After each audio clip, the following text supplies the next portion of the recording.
আমার বার্থডে ছিল, মা আর বাবা মিলে আমাকে এই জামাটা গিফট করলো। আমি এবার বার্থডে সেলিব্রেটটা করেছি আমার ডাইনিং প্লেসে। তো সেই ডেকোরেশনটা একটু কেমন লাগলো তোমরা অবশ্যই কিন্তু কমেন্টস করে জানিও। আর এখানে মেনুগুলো হয়েছে, পায়েস হয়েছে, মিষ্টি আছে, দই আছে, আর মাছ করেছি দই পোস্ত দিয়ে। তারপরে হলো 5 রকমের ভাজা আছে, মাছ ভাজা আছে, কুমড়ো ভাজা, আলু ভাজা, উস্তে ভাজা, পটল ভাজা, শসা, আর একটা ক্যান্ডি আছে পালস, আর ভাত আছে, লঙ্কা আর লেবু রাখা আছে।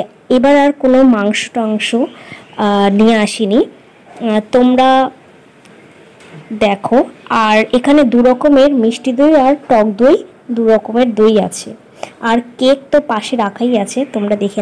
এই বার্থডের ডেকোরেশনটা ছোট্ট করে সেলিব্রেট করেছি। তো কেমন লাগলো তোমরা কিন্তু অবশ্যই কমেন্টস করে জানিও।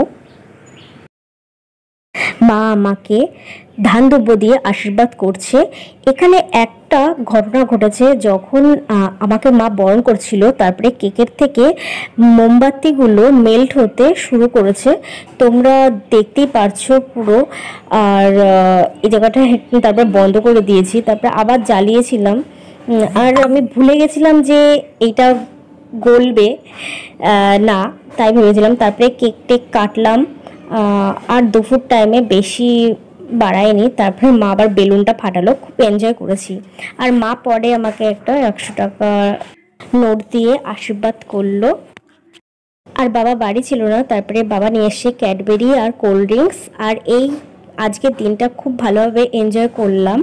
আমি এই বার্থডে সেলিব্রেটটা খুবই সিম্পলভাবে সেলিব্রেট করি, আর সবার জন্য ক্যান্ডি দিয়েছি আমার বার্থডে উপলক্ষে।